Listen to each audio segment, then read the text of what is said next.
This couple of months has been a lot of joy, a lot of happiness, a lot of change, and a lot of introspection.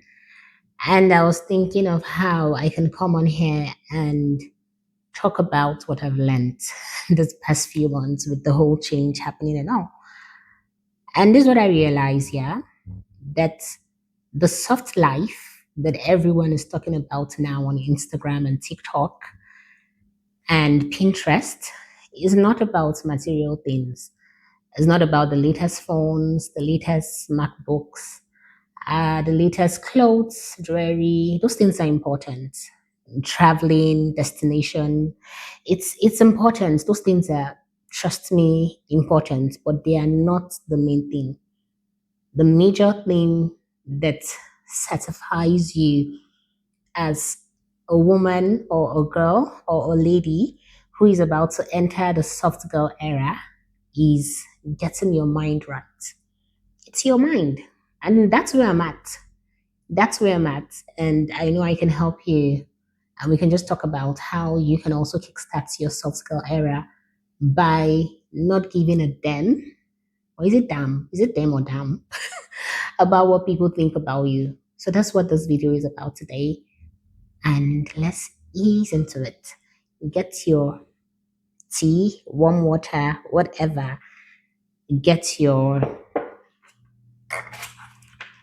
get your journal, get your pen. This is about to be a wonderful session. So let's just ease right into it.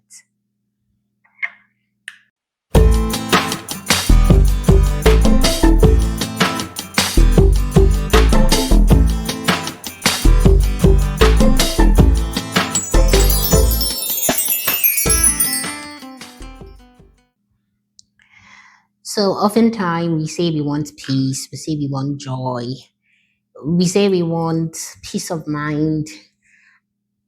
And yet, when we want to make a decision, there's that voice at the back of our mind or inside our heart. There's the way cartoons show it. It's like the devil on one shoulder and an angel on one shoulder, and they're both whispering. And sometimes it's not the devil on one shoulder and it's not an angel. It's your mom. It's your mom. It's your mom's voice. It's your friend's voice. It's your dad's voice. Is people's voice. People's voices, rather. It's your Instagram followers. You're thinking, what will they think about this? If I upload this video, what would they think? If I upload this picture, what will they think? If I buy that short skirt, what will they think? If I buy that long skirt, what will they think? If I decide to date this guy, what would they think? If I decide to start wearing bold purple lipstick, what will they think? If I decide to, you just keep thinking and thinking. See, I'm even exhausted talking about it already. Like, we constantly are thinking about what other people will think about our lives. And that is one of the major blockers to living a soft life. You can be the most beautiful and the most well dressed girl in the room and traveling to these beautiful destinations and wearing the best of jewelry, but you are still not going to be living your best life, or rather, you're still not going to be in your soft girl era if after all that beautiful adornment and all those beautiful things you're doing with your life, you are still crippled by the fear of people pleasing or by the fear of what will people think about the decisions you're making. And that's why I'm just living the sweet life I'm living now. My life is not necessarily sweet because I have all the money and all the comfort I want yet. I know it's coming, but it's sweet right now because I've been able to just get to a point where I've just shut all those voices. I've just shut them. It's like I don't know, when we are little, my mom sometimes when we're talking can just give us this backhand slap, and sometimes it lands on your lips. And mentally, that's what I've done. I've shut voices. I've shut people's mouths up in my mind. Will you keep quiet? So story time. My husband and I, when we first got married, we are living in this beautiful apartment. It was a two bed. And being who I am, I was able to buy like 12 plants for the apartment. I think we had about six plants indoors and about six plants outdoor, or four plants indoors and the rest outdoor. Can't really remember. And because we love beauty, we wanted to surround ourselves with beauty. We got this lovely rug. Shout out to our pastors, Pastor JT and his wife Ethel. They got us our first couch, and we were able to just curate this really beautiful space for ourselves. I'll check if I can see pictures and then I'll thread it to this video. And we're living in that space. Now it might not be all that for some people, but for us it was a lot. My husband had been living alone before he met me, and I have been living alone with my cousin as well. Or rather, apart from my family, my dad, my mom, my dad, my siblings, I was living with my cousin, and then I began to hop, you know, from my cousin's house to my own self-con apartment to my friend's apartment before I met my husband. So when we got the apartment, it felt like home. Finally, something that was ours. And the apartment did us good. We gave birth to our son in the apartment. The apartment was still looking good. We'll have our friends over for game nights, for birthdays, and people will be like, "Who helped you to decorate this apartment?" And I'm like, "I did it myself," or I did it myself with help from my husband because I did the major work here. And one day we woke up and the apartment started to look drab. I don't know if that has happened. Like your space used to look beautiful, and then you wake up one day and it's just looking drab. It's not looking as beautiful as it used to. So we went back to the drawing table and we decided that, you know what, the furniture is still good, our couch is still good, our bookshelf is still good, the rug is still given. What we need to do is we need to repaint. Mind you, by then I had given birth. And so we had our son, and my plants, my indoor plants died. Most of them, if not all of them, died because I had a very hard pregnancy. And so I could not care for them. And then now I had a new baby. They used to be my baby. And then now I had a real life baby who needed my attention 247. So my plants died. My indoors plants died. The outdoor one survived because my help and every other person tries to help me water them every once in a while when they remember. So that happened, and we repainted the house when we started to feel like the house was drab. And life went on. The house became beautiful. We repainted the house this rich gray bluish hue. So it was really beautiful. The house was really, really given. And life went on. We were good. Then came the rainy season. And if you know how Nigeria is, if you know how Abuja can be, the rainy season came and mold returned. And this mold came with yellow patches.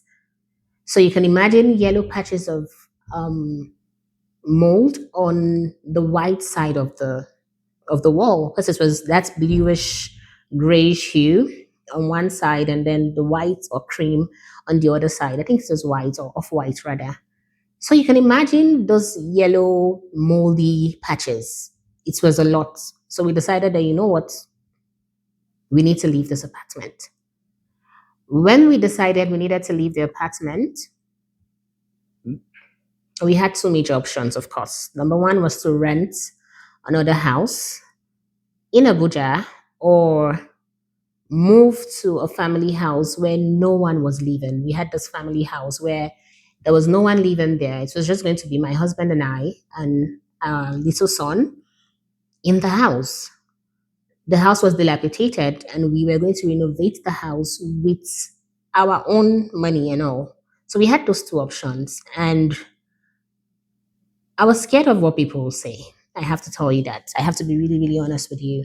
I was scared about what people will say. So I went with the option of looking for a new house. My husband was really busy. I had not resumed a job then, or rather, I have resumed a job, but I quit. That story for another day. So I was home and sort of had time and got this agent who always send me houses and even went to check out some houses during the weekend with my husband. And I saw beautiful houses that I loved and were within our price range, our budget. But here's the thing, for every house we entered, I didn't feel I didn't feel at peace. Something didn't click for me. But there was a weekend, my husband was like, okay, let's go and check the family house that is dilapidated and nobody's there. Let's go check that out. And we did. We went to the family house. And immediately we got into the compound, I felt at ease. I felt the peace. Something clicked. And I said, you know what? I think you're right. We should do a bit of renovation and move into this house. And that's what we did eventually. And I remember some friends who I know meant well when they heard were like, "Oh, how comfortable are you living in a family house?" And I said, "I don't even think it should be considered a family house now anymore because nobody's living in the house and we renovated the house with our money." And I just found myself explaining and over explaining to people. I had some family members to reach out to people who knew who to reach out to other family members and say, "Oh, why are they packing to the family house? Why?" And it made me feel bad. And I find myself, or rather, I found myself over explaining and trying to please everyone with my reply. Until one day, in my usual fashion of introspection, I was like, nah, no, uh-uh. I'm not going to keep explaining myself. My husband and I have made the decision that we thought was best for our family at that point in time, and we are going to stick with it. And I'm not going to explain myself to anybody again. The decision has been taken, the house has been renovated, we are living in the house now, and that's fine now. Now, before then, I was up praying, and I remember hearing the Holy Spirit telling me that you are going to eventually leave this house. You need to leave this house. Of course, the health hazards for mold. If you have a child, you know what it is like when the child is coughing consistently. And then at some point, my son had this allergy with his eye. We had to go to the, is it the optician or what's the name of the other eye doctor? I can't remember. Had to do all those things. And of course, mold is not good for humans. We all know what the story with mold is, yeah? But one of the things that was important was I could not pray as much as I wanted to. It was a beautiful apartment, four apartments, and you're sort of sharing wall with your neighbors. Now I pray calmly as much as I can. When I want to pray, I try to be calm and quiet. But there's sometimes I just want to wail. Guys, life be life in. And I just want to cry. I want to wail. And you don't want your neighbors hearing you wailing at 1 a.m. in the middle of the night. So I'll look for one corner and wail quietly. But you want to wail that kind of David's wail. You want to cry, that kind of thing. And I couldn't do that. But here was this new house. I could be in the other room crying, praying, gisting, and the person in the other room would not even hear me. And I didn't know what that will come to. I didn't know what that will do to me. I didn't know what that will do to my spiritual life. I didn't know what that would do to my overall calmness until we left the house. I think I read a study that said the mold can even affect your emotions. So I think I am on the side of that study. It's true because when we packed into the other house, I had this calm. I had this spiritual awareness that I'd been longing for. So I could pray. I could just have a very peaceful time. The environment was really serene, even though the last environment was serene, but this one was deeply serene. It was serene than the other one, and that just did a lot of things for us. It ushered in a lot of bounty harvests for my family and I. And we stayed in that house. That's the family house. We stayed in that family house for a year and about 3 months, and then we left the country. Yeah, I know. I know. We've been praying to leave the country for so long, and then finally it happened. But that story for another day. The stuff I want you to pick from the story is we made our decision, and yet I still had the need to keep explaining and pleasing people and putting other people's needs before mine. By the way, what is even people pleasing? People pleasing is a pattern of behavior where you or me we prioritize other people's needs, their desires, their opinions about us or about our choices. And it is often at the expense of our boundaries, our well being, and our peace of mind. So that's what people pleasing is. And that's what I was doing. That's what I was doing, and that didn't help me. But the moment I'm like, you know what, I'm going to stop explaining my life to people, let them think what they want to think. Honestly, I started to have peace. I had an aunt who all of a sudden was giving me a very cold shoulder. And I asked myself, with the help of the Holy Spirit, with the help of other people, I'm like, did I offend this person? And the answer came back and it was no. Even if you offended this person, nobody is aware of what that offense might have been. Even you don't even know if you offended this person. So let it go, you know? And I wanted to go and start asking this person, oh, did I do something, And then one day somebody was like, oh, maybe she heard something. And honestly, I just got to that point where I'm like, even if she heard something and she couldn't call me love and kindness to ask me about it, then that's fine. I'm not going to think about it anymore because I will tell you the truth. It's kept me awake some nights. I'm like, what did I do to this person? What did I do? What did I do? What did I do to this person? But it stopped the moment I decided that I'm not going to give this my power and my thoughts anymore. So now I live my life, and honestly, I'm not thinking about you so much. I'm thinking about you because I love you, and of course, I'm here doing this video. Yeah, so I'm thinking about you. I'm thinking about your healing. I'm thinking about your blooming, your budding, your thriving. But I'm not thinking about you with the background of what do you think about me? Would you approve of me? I don't need your approval. And you don't need my approval. You don't need anyone's approval to step into the things you want to do. If you've wanted to record a song for so long, record it. Let the feedback come and then you be a woman and take it and do better with it. If you have feedback for the For Healing Girls YouTube channel, please definitely drop it in the comment below. I'm a big girl, I can handle it. I will take criticism and I'll step and see how I can get better, but I'm not going to let it hold me back from creating. If I decided that okay, today I was like, well, this go with this outfit. I'm like, you will never know if you don't wear it.